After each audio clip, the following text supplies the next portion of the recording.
Le thème de ma prédication, c'est mon temps. Le temps. Tu regardes sur ta montre, il est 10h30. Ça file, hein? Est-ce que ça file pas, peuple de Dieu? Ça va vite, non? Ça va vite, ça va vite.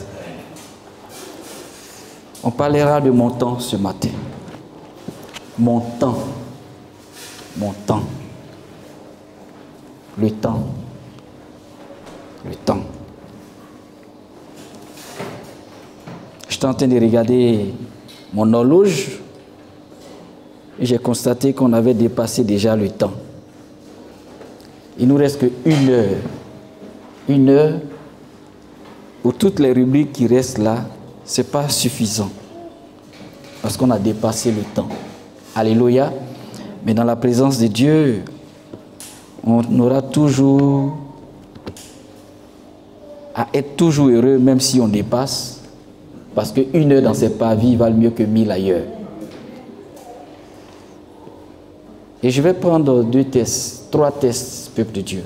Nous allons lire 3 tests et puis, lors du déroulé, certainement, on lira quelques tests qui vont nous aider à mieux comprendre la notion du temps, mon temps.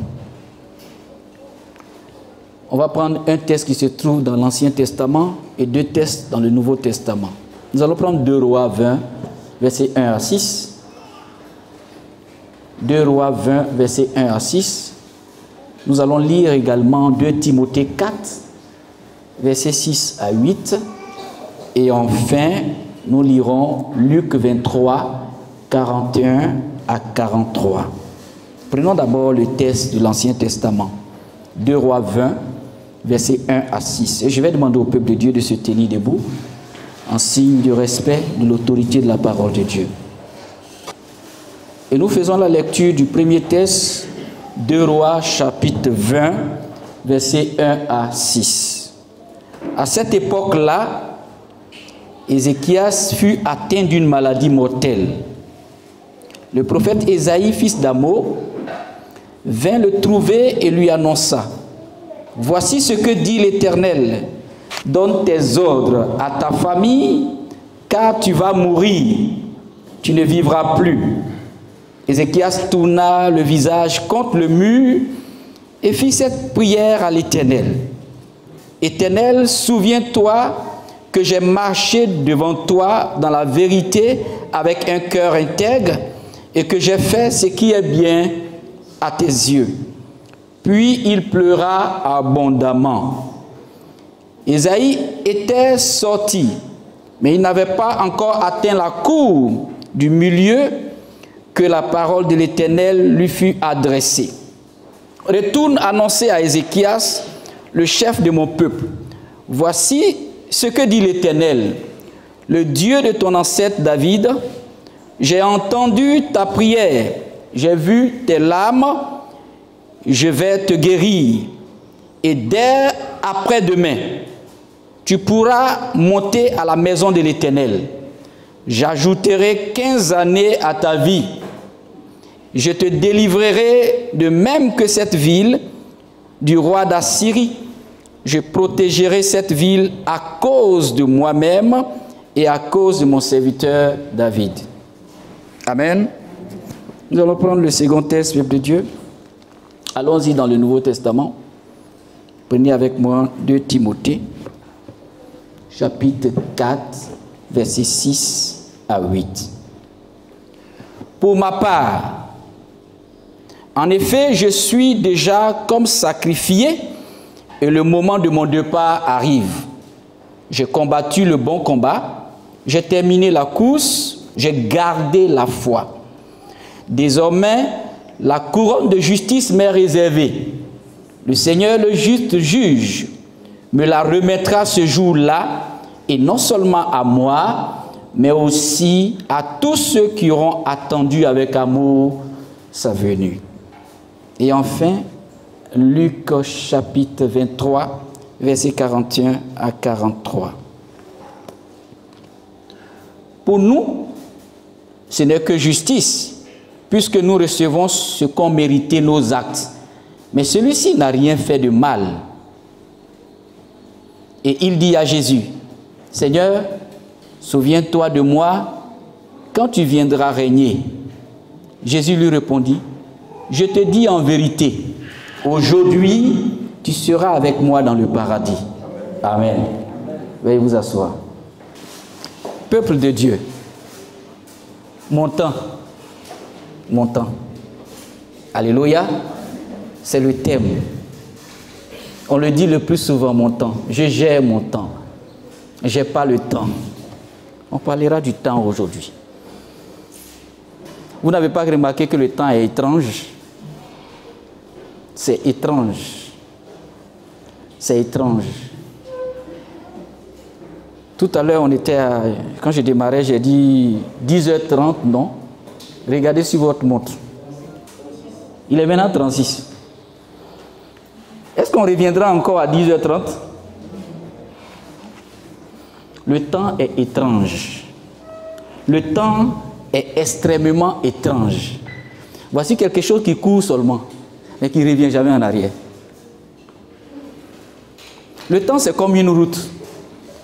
Mais à la différence de la route ordinaire que vous avez l'habitude d'emprunter, le temps, c'est une route où on avance seulement.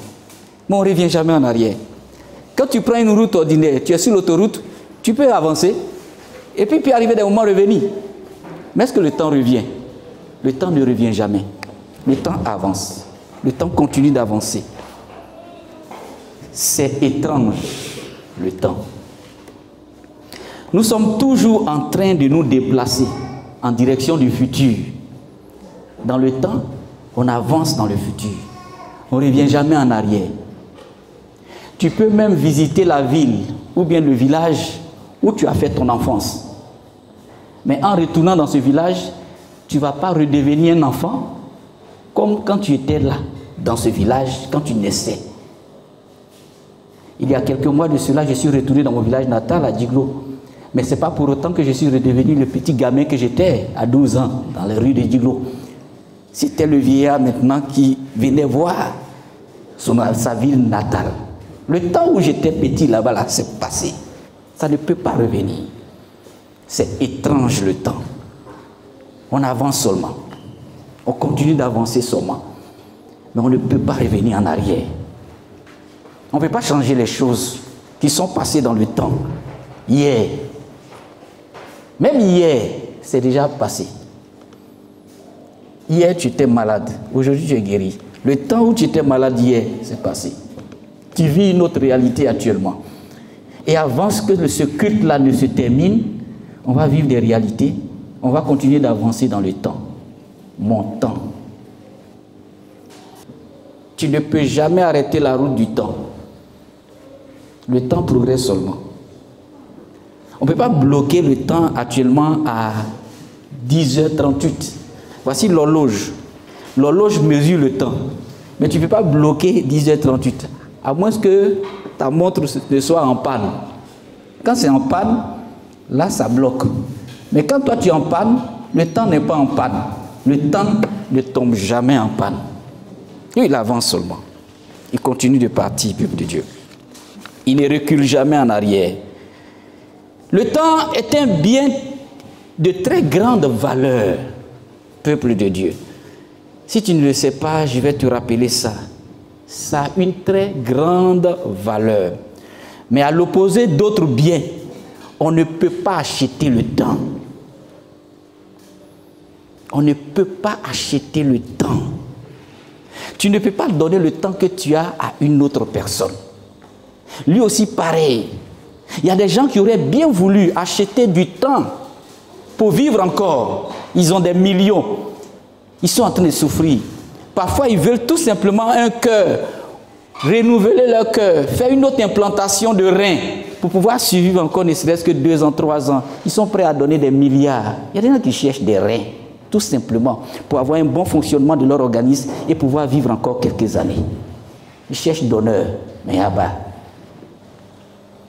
le temps, tu ne peux pas donner le temps que tu as à quelqu'un d'autre, ni même à ton chéri, à ta chérie. Tu ne peux pas. Devant le temps, on est impuissant. Voilà pourquoi on regarde parfois des parents, des personnes qu'on aime bien mourir. Parce qu'on ne peut pas leur donner notre temps. On ne peut pas leur communiquer 10 années ou bien 5 ans encore pour vivre. Le temps est un bien très précieux. Combien de gens seraient même d'accord de payer des fortunes pour vivre juste quelques années plus tard? Devant le temps, on reste toujours impuissant. Nous ne pouvons pas économiser le temps pour l'utiliser aussi plus tard. Tu ne peux pas dire, bon, je vais économiser mon temps et puis plus tard, je vais utiliser. Non. On ne fait pas économie de temps. Ça n'existe pas, peuple de Dieu. Sous certains aspects, le temps aussi semble être relatif. Pendant que moi, je suis en train de prêcher, je ne sens pas le temps passer. Mais toi, parfois, tu peux être impatient. Parfois, on est assis, mais le message est trop long. Oh, le prédicateur, lui, prêche seulement. Ce n'est pas long pour lui. Donc, le temps aussi, c'est relatif. Ça peut être long pour toi, ça peut être court pour quelqu'un. Est-ce que tu m'entends, peuple de Dieu? Tu ne vois pas que c'est bizarre? Cette histoire de temps, c'est bizarre. Le temps est bizarre. Mais pris sous l'angle de Dieu, le cours de la vie, nous allons l'examiner, peuple de Dieu. Dieu détermine la somme de temps que nous allons vivre sur la terre, comme le montre l'expérience d'Ézéchias. C'est Dieu qui détermine ton temps de vie sur la terre. On a lu tout à l'heure un texte qui se trouve dans l'Ancien Testament. Un texte qui montre l'expérience d'Ézéchias, où Dieu, qui a déterminé le temps, a dit à son prophète d'annoncer à Ézéchias que son temps de vivre là, c'est fini. Il n'a qu'à déjà donner des ordres à sa maison. Il n'a qu'à essayer déjà de faire son testament. Parce qu'il va mourir, il ne vivra plus. Quand on attend le plus souvent un verdict de ce genre, qu'est-ce qu'on fait? On pleure parce qu'on veut encore vivre. Les gens n'ont pas envie de mourir, hein? Les gens n'ont pas envie de mourir. Personne n'a envie de mourir. Pourtant, c'est en mourant que tu trouves là-bas Jésus. Mais bizarrement, on n'a pas envie de mourir. Regardez cette expérience. À cette époque-là, Ézéchias fut atteint d'une maladie mortelle. Le prophète Ésaïe, fils d'Amos, vint le trouver et lui annonça: voici ce que dit l'Éternel, donne tes ordres à ta famille, car tu vas mourir, tu ne vivras plus. Ézéchias tourna le visage contre le mur et fit cette prière à l'Éternel.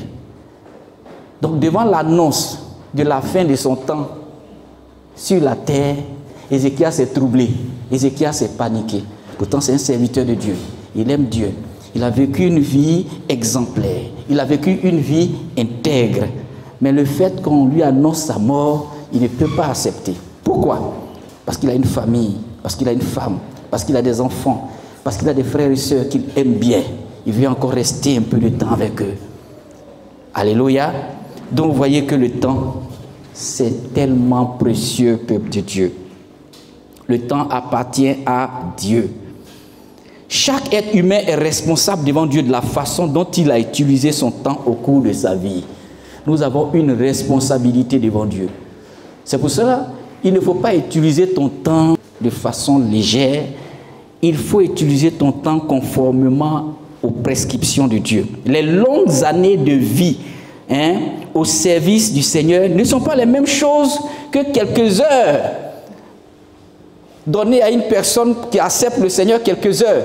Prends l'exemple, l'apôtre Paul, toute une vie il servait le Seigneur.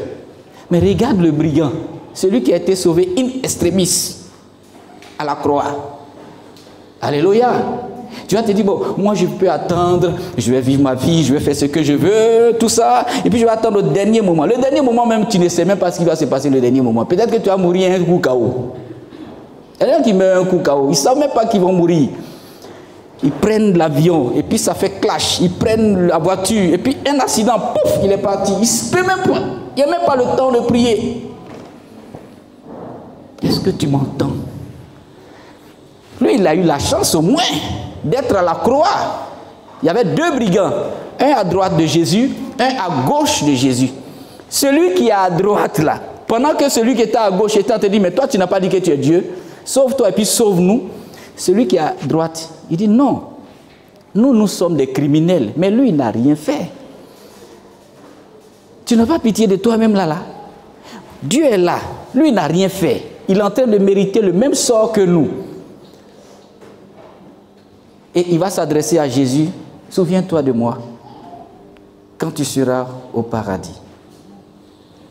Et le Seigneur va lui dire, aujourd'hui là même, tu seras avec moi au paradis. Donc lui, il a eu juste le temps de donner sa vie au Seigneur.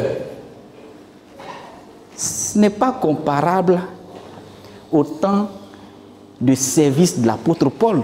Lui, toute sa vie, pratiquement, après sa conversion, il a eu plusieurs moments avec Jésus.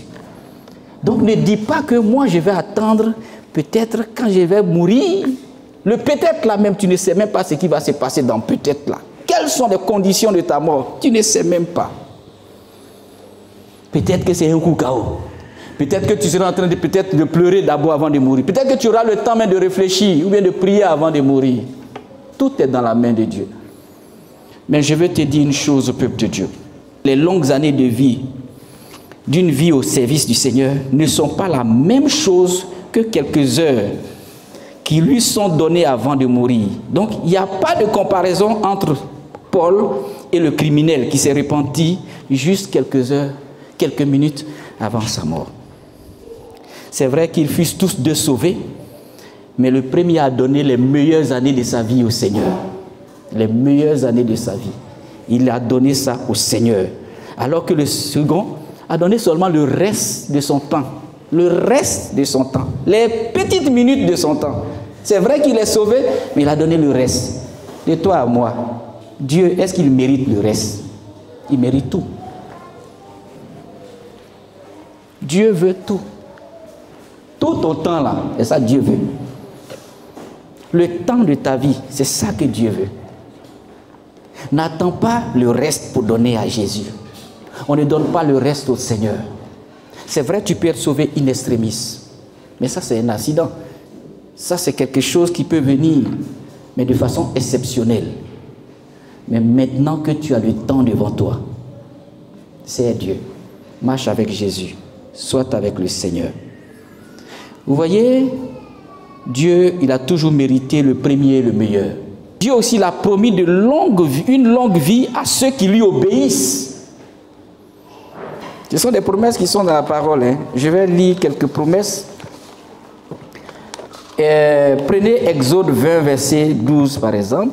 Honore ton père et ta mère, afin de jouir d'une longue vie dans le pays que l'Éternel ton Dieu te donne. Honore ton père et ta mère, afin de jouir d'une longue vie dans le pays que l'Éternel ton Dieu te donne. Il y a un autre verset. Longue vie à ceux qui obéissent à Dieu. En Exode 23, verset 26, je lis encore cette promesse divine. Longue vie à ceux qui obéissent au Seigneur. Il n'y aura pas dans votre pays de femmes qui avortent ou qui soient stériles. Je vous ferai parvenir à un âge avancé. L'âge avancé, c'est longue vie encore à celui qui obéit au Seigneur. Prenez aussi Deutéronome 30, verset 20. Et vous allez voir ce que l'Esprit de Dieu dit encore. Choisissez d'aimer l'Éternel, votre Dieu, et de lui obéir et de lui rester attaché, car c'est lui qui vous fait vivre et qui pourra vous accorder de passer de nombreux jours dans le pays que l'Éternel a promis par serment de donner à vos ancêtres, Abraham, Isaac et Jacob. Donc, vous voyez que le Seigneur a promis cette longue vie. Mais à l'opposé de la longue vie qu'il promet à ceux qui obéissent, à l'opposé, il a promis aussi de réduire la vie des méchants. Oui, Dieu réduit la vie des méchants. Regardez dans 1 Samuel 3, verset 31 à 33, vous allez voir que le Seigneur réduit la vie des méchants. Dans Proverbe 10 également, 27, pareil. Alléluia. Donc on va lire 1 Samuel chapitre 2, verset 31 à 33. Je lis encore pour que le peuple de Dieu comprenne cela. Voici que le temps va venir où je briserai ta vigueur et celle de ta famille, de sorte qu'on n'y trouvera plus de vieillards. Alors que tout ira bien pour Israël, tu verras la détresse au sujet de ma demeure et personne n'atteindra plus jamais un âge avancé dans ta famille. Alléluia. Donc le Seigneur réduit même l'âge de ceux qui n'obéissent pas au Seigneur. Compte tenu de tout ça, peuple de Dieu, qu'est-ce qu'il faut faire? Ça veut dire que chacun doit organiser son temps. Parce que le temps appartient à Dieu et Dieu a confié à chacun du temps. C'est pour ça que j'ai dit mon temps. Chacun a son temps. Et puisque ça a une très grande valeur, il faut pouvoir s'organiser. Organiser vos temps.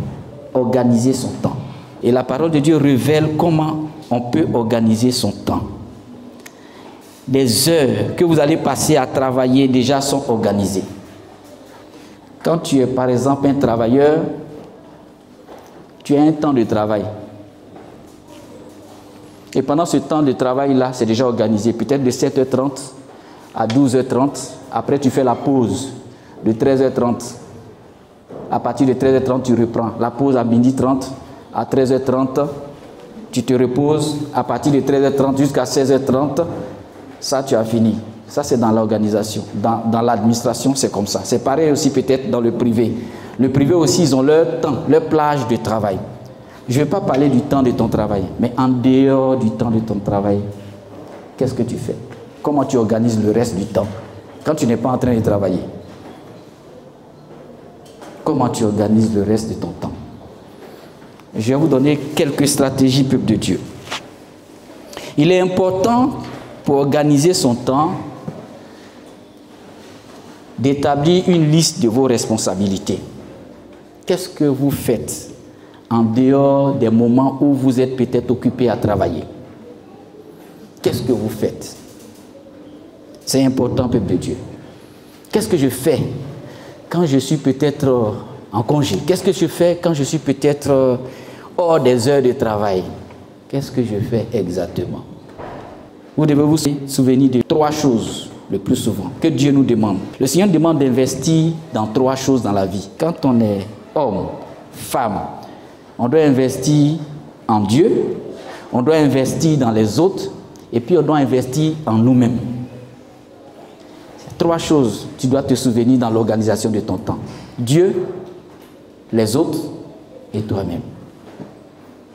Ça veut dire quoi concrètement? Tu dois avoir du temps pour Dieu.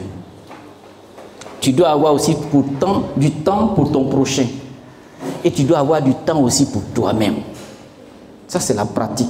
Ça, c'est l'organisation pratique de la vie de quelqu'un qui veut servir Dieu ou bien marcher selon la volonté de Dieu. Le temps pour Dieu, c'est notre responsabilité principale, peuple de Dieu. La première priorité dans la vie, ça doit être Dieu. Tu peux tout faire. Tu peux être diplômé, Harvard. Tu peux avoir tous les diplômes du monde. Tu peux ne même pas avoir de diplôme. Tu peux être très occupé à faire certaines choses. Mais sache que tu dois accorder la priorité à Dieu en toutes choses. En toutes choses, peuple de Dieu.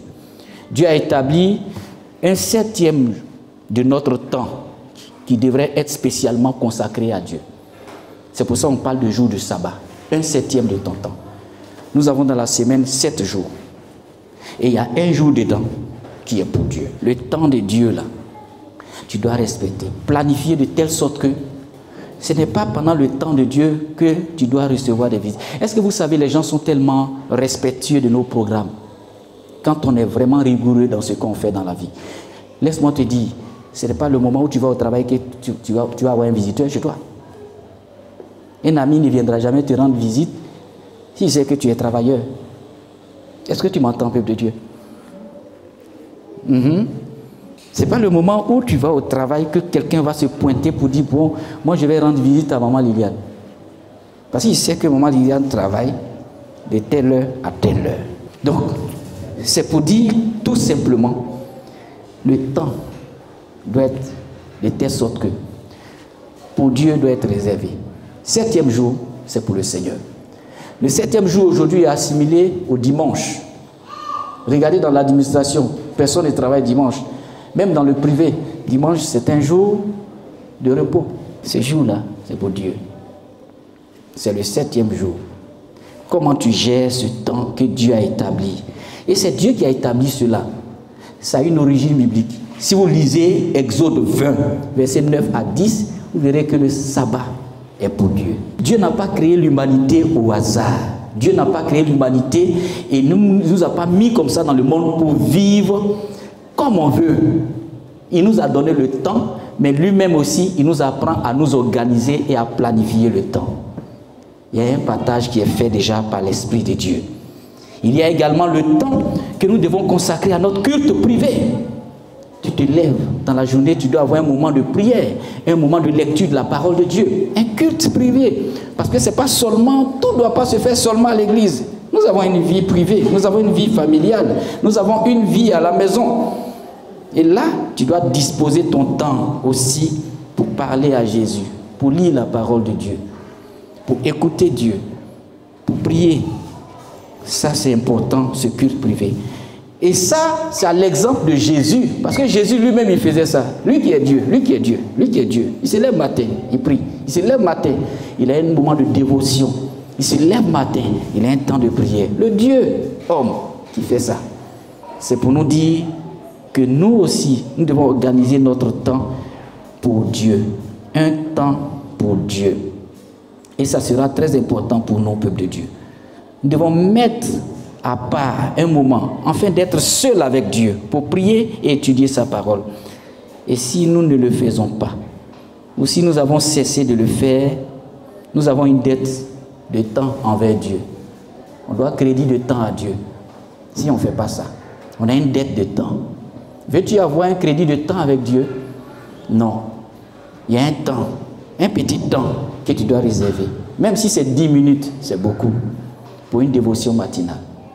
Ça fait partie de l'organisation. Il y a aussi du temps pour mon prochain.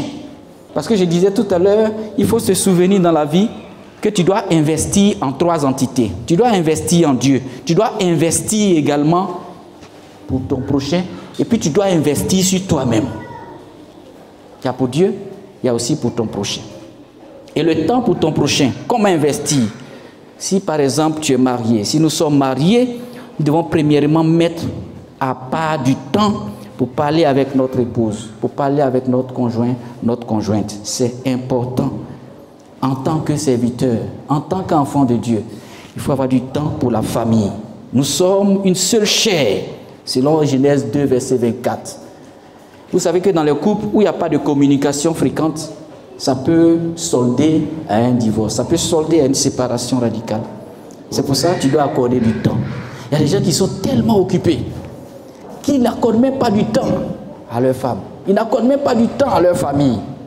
Tu dois investir également dans ton prochain. Et ton prochain là, c'est aussi ta femme, c'est ton mari, ce sont tes enfants. Ceux-là, ce sont les prochains. Nous sommes sur chair et nous avons besoin l'un de l'autre. Il est malheureusement possible quelquefois que 2 personnes même qui vivent sous le même toit, ils se considèrent comme des étrangers l'un pour l'autre. Ça, c'est pas normal. Tu ne peux pas vivre avec quelqu'un et puis être comme si vous étiez étranger. Vous tournez le dos. Chacun a ça dans son... Et puis maintenant, même avec les histoires de téléphone qu'on a là, on peut même être dans la même maison et puis chacun est connecté là-bas. Les enfants sont connectés, maman est connectée, papa est connecté. On ne se parle pas, on ne se dit même pas un mot. On n'échange pas, on ne communique pas. Non. Apprenons à revenir à l'origine. Nos parents, là, ils n'avaient pas ce genre de connexion. Et vous savez que là encore, pendant leur temps, les choses allaient bien. Parce qu'il y avait le temps au père de donner des conseils à ses enfants, d'échanger avec la famille, avec son épouse. Mais aujourd'hui, tout le monde est connecté. Faisons attention à nos connexions. S'il vous plaît, peuple de Dieu, revenons à l'origine. Il faut prendre dans le développement ce qui est important, ce qui peut faire avancer les choses, et ce qui est négatif, laissons. Même si tu as un téléphone, il faut de temps en temps t'éloigner de ce téléphone pour accorder du temps aux autres, pour accorder du temps à celui qui veut écouter la parole de Dieu, pour accorder du temps à celui qui veut entendre quelque chose de ta part, pour accorder du temps à quelqu'un qui veut tout simplement que tu lui dis que tu l'aimes. D'un amour agapao, vrai amour venant de Dieu. On ne peut plus ouvrir la bouche même pour dire à quelqu'un Jésus t'aime, ou bien mon frère je t'aime, ma soeur je t'aime, parce qu'on est connecté. Tout se fait maintenant en ligne. Tout se fait en ligne. Tout se fait en ligne. Dieu veut des contacts physiques. C'est important pour faire avancer la société, peuple de Dieu. Le temps. Je disais tout à l'heure, il y a la famille. Dans le temps de notre prochain aussi, on doit réserver aussi du temps pour nos enfants, parce qu'ils ont aussi leurs propres besoins, ils ont leurs problèmes, et ils ne peuvent pas se satisfaire eux-mêmes. Ils ont besoin de leurs parents. Nous pouvons alors leur donner des conseils et leur montrer que nous nous intéressons aussi à eux. Peuple de Dieu, ce que Dieu nous a donné, même les enfants, nous devons les gérer à l'image de ce que Dieu veut que nous fassions. C'est pour cela qu'il est important d'accorder du temps. Quand tu n'es pas au travail, quand tu ne travailles pas, parle avec tes enfants. Vis avec tes enfants. Amuse-toi avec tes enfants. Joue avec eux. Instruis-les. Même dans l'amusement, dans les jeux, vous pouvez donner des conseils et instruire vos enfants. Et troisièmement, là aussi, il y a les frères et sœurs en Christ qui interviennent dans la gestion du temps que nous accordons aussi à notre prochain. Tu appartiens à une église, tu appartiens à une famille chrétienne. Donc nous devons mettre du temps aussi à part pour adorer le Seigneur et étudier la Bible ensemble avec nos frères et sœurs. Pas même aussi pour communier, peuple de Dieu, pour nous édifier mutuellement. Il est important, peuple de Dieu, de se retrouver. C'est pour ça que la Bible dit, le Seigneur a dit dans Psaume 133, il est beau, il est agréable pour des frères de demeurer ensemble. C'est là que l'Éternel envoie la bénédiction qui descend sur la barbe d'Aaron et qui se répand sur tout le pan de son vêtement. C'est dans la communion fraternelle. C'est ça, peuple de Dieu. Et finalement aussi, nous devons garder du temps pour les autres. C'est le temps que nous consacrons à l'œuvre du Seigneur. C'est le temps aussi où nous témoignons, où nous prêchons Jésus-Christ, où nous enseignons, où nous conseillons. C'est le temps où nous pouvons aussi faire du bien aux autres, peuple de Dieu. Donc si nous organisons le temps de cette façon, vous allez voir qu'on sera utile pour l'œuvre du Seigneur. Il y a aussi, c'est vrai, on a pensé au temps pour Dieu, le temps pour notre prochain, mais aussi pour nous-mêmes. Il faut s'accorder aussi du temps pour soi-même. Ce n'est pas de l'égoïsme, peuple de Dieu. Du temps pour soi-même. Ça semble être égoïste, mais ce n'est pas égoïste. Chacun de nous a besoin de se ménager du temps pour le repos. Alléluia. Il faut aussi se reposer. Tu ne peux pas travailler 100 à l'heure tout le temps. Parfois, il faut un temps de repos, un temps de loisir. C'est important. Tu peux aller t'amuser un peu, sainement. Tu peux même aller à la plage, sainement. La plage, la nature. Tu peux faire des balades même dans la forêt juste pour contempler cette belle créature de Dieu. Tu peux le faire simplement et tu vas voir que ça va te permettre de méditer. Tout à l'heure, tu vas voir que Dieu est grand au travers de ce qu'il a créé. Voilà un peu comment est-ce que tu peux établir la liste de certaines choses, de tes responsabilités en organisant ton temps. Je vais parler de quelque chose de pratique ce matin, peuple de Dieu. Parfois, on oublie le programme qu'on a fait. C'est pour ça, c'était des agendas. Et après avoir établi la liste de tes responsabilités, tu peux les écrire dans un agenda. Tu peux écrire ça dans un agenda. Un agenda, c'est un petit carnet où tu peux inscrire les rendez-vous que tu as par jour pour ne pas oublier. Ah, j'ai tel programme cette journée, tant, tout est inscrit là-dessus. Ça te permet de gérer convenablement aussi ton temps. Et autre chose, peuple de Dieu, faites aussi un programme. Un programme. Il se peut que vous trouviez peut-être utile d'écrire dans votre agenda. Alors, si c'est des choses qui reviennent régulièrement, que vous avez l'habitude de faire dans la journée, essayez de faire un programme type de la journée. Quand je me lève à telle heure, je commence par ça. Après, à telle heure, voilà ce que je dois faire. À telle heure, je dois faire. Et puis, tu as un programme type. C'est comme un schéma conducteur de ta journée. Et tu sais ce qu'il faut faire. Mais dans ce programme-là, il faut penser à toutes les catégories d'investissement. Dieu, ton prochain, et puis toi-même. Quand ça est là, tu regardes. Tu sais ce que tu fais. Rien ne t'échappe. Et tu sais gérer ton temps. demain tu ne te diras pas, oh j'ai oublié ça. Tu as oublié, c'est déjà passé. Vous oubliez parfois même des rendez-vous importants d'emploi, d'embauche, parce que vous avez manqué de rigueur dans l'organisation de votre temps. D'autres même dorment et puis laissent passer un rendez-vous, soit d'emploi. Faites attention, faites un programme. Ce programme va vous aider. Il va vous rappeler les choses que vous devez faire à une certaine heure de la journée. Il va vous aider aussi, il va aider les autres aussi à comprendre. Si vous avez un programme dans la vie, ça va aider les autres à comprendre que vous là, il y a des heures où vous êtes occupé. On n'est plus open à tout moment. Il y a des heures où tu es occupé, soit à la dévotion matinale. Quelqu'un qui sait ça, il ne va même pas téléphoner même à cette heure-là. Parce qu'il sait qu'à cette heure, tu es occupé. Tu es réglé comme ça. Alléluia. Donc, si vous avez un programme, les gens vont vous respecter. Ils vont apprendre à vous respecter. Parce que le seul programme parfois qu'on a, c'est nos heures de travail. Et on peut être envahi à n'importe quel moment après ces heures de travail. Parce que les gens savent que tu n'as aucune rigueur dans ta vie. Quand tu quittes au travail, tu es assis à la maison, tu ne fais plus rien. Donc la personne peut venir à tout moment. C'est pour cela, si tu es rigoureux dans ton programme, et tu vas voir que personne n'aura même l'idée de venir te voir au moment où tu as un rendez-vous de travail. Personne aussi ne viendra te voir un dimanche s'il sait que toi, dimanche là, tu as culte. Dimanche, tu vas à l'église. Alléluia. Regardez, il y a une fête. Moi-même aujourd'hui, les gens ne m'appellent pas dimanche pour les réunions de famille, hein, parce qu'ils savent que je suis pasteur. C'est-à-dire que même quand il y a une réunion qui est fixée dimanche dans la famille, moi là, ils ne vont pas m'appeler pour cette réunion. Parce qu'ils savent que dimanche, je suis dans la maison de Dieu. Si au moins j'ai fini, je peux aller à leur rendez-vous.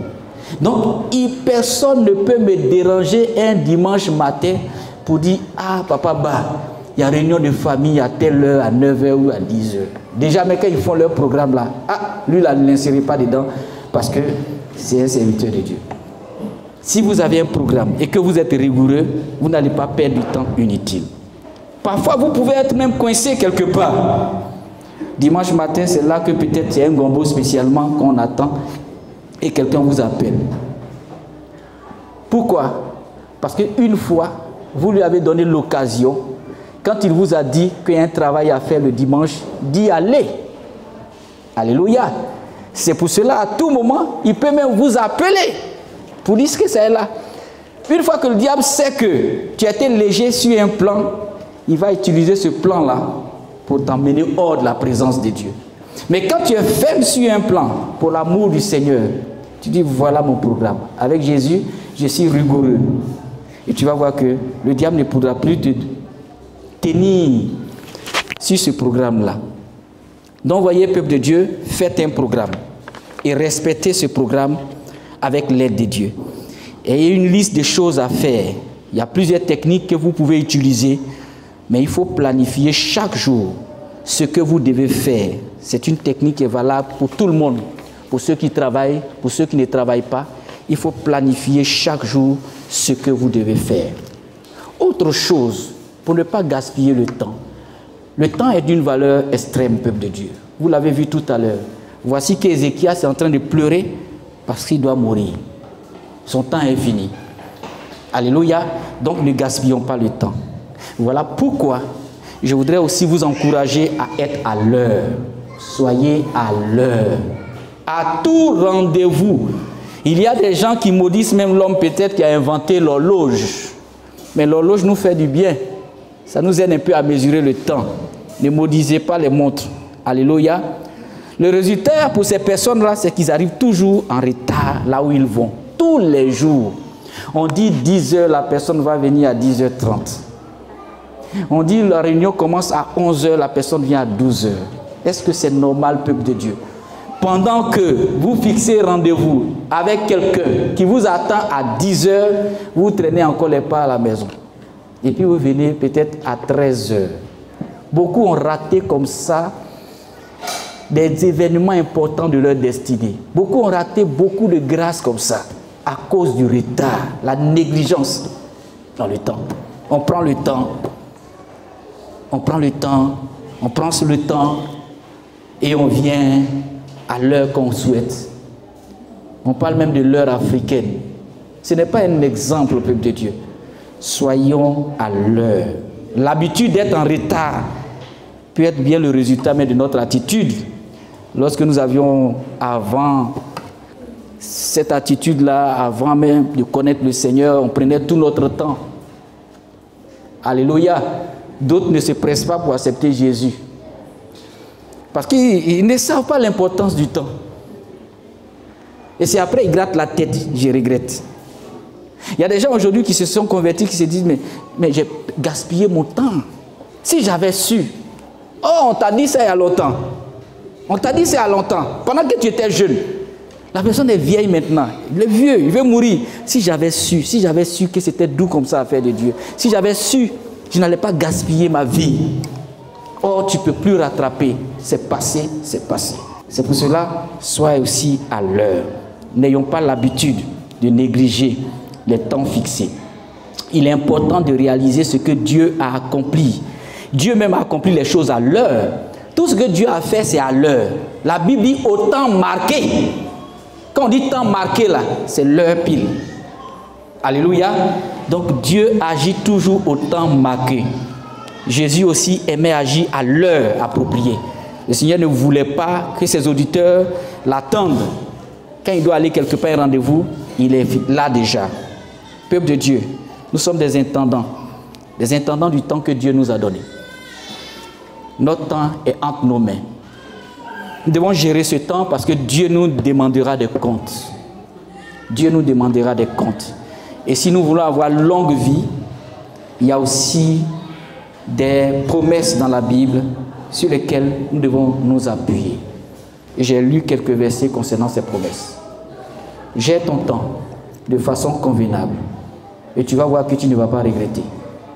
Ça va, ça ne revient jamais en arrière. Le temps que tu auras consacré dans le service, même si c'est long, ça aura plus de valeur que quelqu'un qui va se convertir à la dernière minute. Tu auras plus de temps de faire des œuvres et des services à la gloire de Jésus que quelqu'un qui va dire, bon, je passe tout mon temps à vivre comme je veux et puis j'attends la dernière minute. Mais la dernière minute, tu ne sais même pas comment sera cette dernière minute. La dernière minute, est-ce que tu la connais? Tu ne connais pas la dernière minute. Tu ne connais pas les circonstances de ta vie. C'est maintenant qu'il faut investir en 3 choses. En Dieu, dans ton prochain et en toi-même. Gère bien ton temps. Tu découvriras la valeur du temps. Beaucoup sont en train de pleurer actuellement parce qu'ils veulent encore vivre, mais ils ne peuvent pas. Ils veulent encore vivre, mais le cancer est en train de les ronger. Ils veulent encore, ne serait-ce que Dieu leur accorde, même si c'est une année seulement de plus, ils seront contents. Mais les diagnostics disent qu'ils ne peuvent même pas atteindre 2 mois. Est-ce que tu sais que pendant que tu es en train d'écouter ce message, il y a quelqu'un peut-être qui est sur le lit d'hôpital, on lui a dit que tu ne vas pas atteindre 2 mois, tu ne vas pas atteindre 3 mois. Toi, tu dis, j'ai le temps, tu te portes bien, tu es en bonne santé. Ne gaspille pas ce temps que Dieu t'a donné. C'est le moment d'investir, c'est le moment de servir Dieu, c'est le moment de marcher dans la vérité, c'est le moment de se consacrer à l'œuvre de Dieu. Ne gaspille pas le temps, sois à l'heure à tes rendez-vous, planifie les choses dans ta vie. Si tu planifies, tu verras que les choses iront de l'avance. Mais si tu ne planifies pas, tu vas rater beaucoup de choses. On rate beaucoup de choses lorsqu'on ne gère pas notre temps. Beaucoup de choses peuvent être ratées. Ne sois pas celui-là qui va regretter demain. Regarde même Ézéchias qui a servi le Seigneur tout le temps. Il ne veut pas mourir, il veut encore du temps. On a toujours besoin du temps encore. Alléluia. On a toujours besoin du temps parce qu'on veut vivre, aimer ceux qu'on aime, vivre avec ceux qu'on aime, passer du bon temps avec ces personnes, continuer de servir Dieu, continuer de proclamer la parole de Dieu. Et c'est ce que Dieu nous demande. Alléluia. Ne te dis pas j'ai encore du temps. Hein. C'est vrai que tu l'as. Mais comme c'est tellement d'une grande valeur, si tu ne la gères pas, ça va t'échapper. Chaque jour on vieillit, chaque jour on avance, chaque jour on avance vers la mort. Chaque jour on progresse comme ça vers la mort. On ne recule pas pour aller derrière, mais on avance. Si c'était 10 années qui étaient prévues, peut-être que tu es à ta 9e année. Il te reste peut-être une seule année. C'est pour ça que j'ai bien. C'est le moment de bien gérer le reste des temps que Dieu nous a donné. Ton temps, c'est aussi le temps de Dieu. Dieu t'a confié et tu dois gérer ce temps. C'est vrai que c'est pour toi, parce que Dieu t'a confié ce temps. Si tu gères bien, Dieu peut augmenter. Il a dit, si vous êtes fidèle en peu de choses, je vous donnerai encore de grandes choses. Si tu es fidèle dans le temps que tu as, Dieu peut augmenter.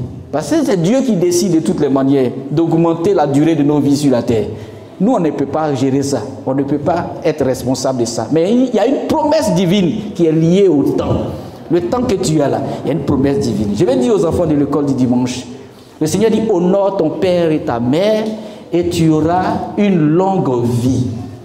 Si nos enfants veulent vivre longtemps, honore papa et maman. Respecte papa et maman.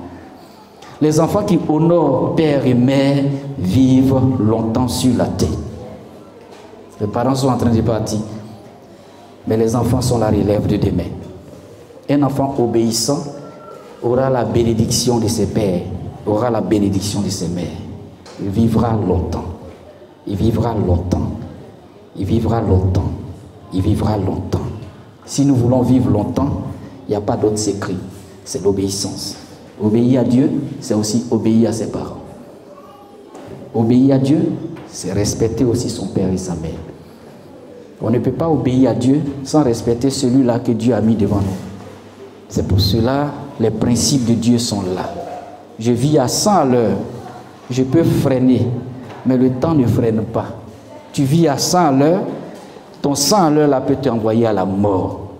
Mais si tu vis selon le rythme de Dieu, en investissant dans le temps, en gérant le temps que Dieu t'a donné, tu seras non seulement prospère sur cette terre, mais tu seras encore béni, parce que la bénédiction de l'Éternel va t'accompagner. Tu ne seras pas en train de regretter un jour. Tu ne seras pas en train de pleurer un jour. Même si tu pleures, ce sera des pleurs de bénédiction, des pleurs de grâce. On peut pleurer devant Dieu, comme Ézéchias l'a fait, mais il n'était pas en train, ce n'est pas des pleurs de regret de sa vie. Il n'était pas en train de regretter sa vie. Hein. Il voulait encore du temps pour servir le Seigneur. Il voulait encore du temps pour se consacrer au Seigneur. C'est pour ça qu'il dit, Seigneur, regarde-moi, je t'ai servi toute ma vie, mais je ne veux pas mourir maintenant. C'est vrai que je souffre, mais donne-moi encore du temps pour prêcher. Donne-moi encore du temps pour évangéliser. Ce n'était pas donne-moi du temps pour que je vive à pagaille. Non. C'est son intégrité qui a fait que même le prophète qui était venu lui annoncer cette annonce de malheur-là, Dieu lui a dit, retourne, va voir Ézéchias. Dis-lui que j'ajoute 15 années sur sa vie, sur la durée de sa vie. Et le prophète allait lui dire, tu ne mourras pas. Dieu qui a parlé, qui a dit, si Dieu voulait, si c'était quelqu'un qui n'était pas intègre, comment Dieu m'allait lui dire, il faut aller donner des ordres à ta famille. Dieu n'a pas besoin de dire à quelqu'un, va donner des ordres à quelqu'un, à ta famille avant de mourir. Parce que Dieu, il prévient quand tu es son serviteur. Alléluia. Quand tu es son serviteur, Dieu peut te prévenir de ta mort. Parce que j'ai vu, j'ai écouté, j'ai entendu des témoignages des serviteurs de Dieu qui sont morts, peuple de Dieu. Mais ils savaient avant de mourir. Ils ont même eu le temps même de dire à leurs enfants, à leurs parents, faites ceci, faites cela. Ah, je suis en train de partir. C'est vrai, ils ne disent pas ça directement, mais dans le témoignage et dans les dispositions qu'ils ont prises, après quand ils meurent là, on sait qu'ils savaient. Un enfant de Dieu sait toujours quand il doit partir. Je vais vous dire une chose. Quand tu es serviteur de Dieu, tu marches dans la vérité, tu sais toujours le moment, quand ça arrive là, tu es prêt déjà. Parfois même tu vois. Et puis tu avertis tes enfants. Tu leur donnes des conseils, tu prends des consignes. Regardez Ézéchias.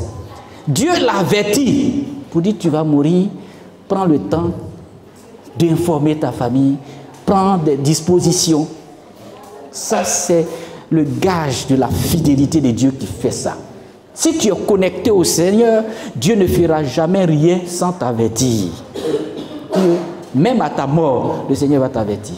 Étienne plutôt, quand il mourait sous lapidation, Dieu l'a averti. Les gens étaient en train de lapider, mais ils voyaient déjà que le ciel était ouvert. Ils voyaient que l'Esprit de Dieu l'attendait. Ils voyaient la gloire de Dieu pendant qu'il était en train d'être lapidé. Un serviteur, un enfant de Dieu est toujours informé. Dieu prend le temps de t'informer. Dieu peut changer in extremis une décision, même à ta faveur. C'est pour ça, pour lui là, Dieu a vu les motivations. Dieu savait, parce que ce qu'il a dit à Dieu, Seigneur, regarde à mon intégrité. Je ne veux pas mourir maintenant. Donne-moi encore quelques moments. Donne-moi encore du temps. Regardez le temps. Dieu donne, Dieu reprend. C'est pour ça, vous avez le plus souvent les musulmans aiment dire, Dieu a donné, Dieu a repris. Dieu donne, Dieu reprend. Le temps aussi, Dieu donne, Dieu reprend. Ce que Dieu nous a donné, gérons ça bien. Que Dieu te bénisse. Change ta façon de faire, change ta façon de gérer le temps et tu vas voir que la rigueur que tu vas t'accorder là, ça va faire que les gens vont te respecter. Ça va faire que aussi les gens sauront qu'à tel moment, tu es occupé. À tel moment, tu es ouvert. À tel moment, tu es occupé. On n'est pas ouvert tout le temps. Même bureau là, ça se fait. Bureau là, ça se fait. Il y a des heures d'ouverture, il y a des heures de fermeture. C'est comme ça que la vie. Parfois, tu dois être fermé, occupé à ton Dieu. Et les gens doivent respecter ça. Vous n'avez pas vu les musulmans? Vous n'avez pas vu les musulmans? Les musulmans, ils sont violents dans leur adoration. Hein. Une fois, j'ai emprunté un véhicule. Le chauffeur était musulman. Mais quand l'heure de prière arrivait, il dit, garé. Oui? Qui peut parler? Qui peut parler? Il a garé. Qui va parler? Même tu es présent, tu es dans sa voiture, tu ne peux pas parler. Il a garé pour prendre son temps avec son Allah. Après, il est revenu. Il a mis sa natte. On était assis dans la voiture, hein, on attendait. Ceux qui étaient pressés, ceux qui avaient rendez-vous, ce n'est pas son problème. Il a pris le temps pour prier. Allah. Que la fille a plié sa natte, il est monté sans même dire, sans même présenter excuse à quelqu'un. Et puis pouf, on est parti. Bouche fermée. C'est comme ça. Parfois, tu dois être fermé. Parfois, tu dois être ouvert. Ce n'est pas de l'égoïsme. Si tout est planifié, chacun saura. Il y a des temps que tu as pour tes frères et sœurs. Il y a un temps que tu as pour ta famille. Il y a un temps que tu as pour ton Dieu.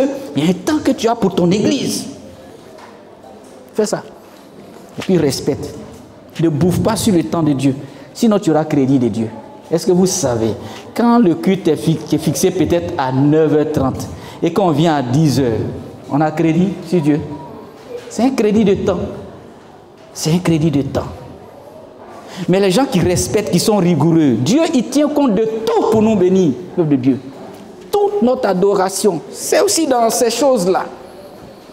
Et si on manque de rigueur dans la maison de Dieu, partout on va manquer de rigueur. Que Dieu t'aide ce matin. Mon temps, c'est le temps de Dieu. Donc je dois apprendre à gérer le temps que Dieu m'a donné.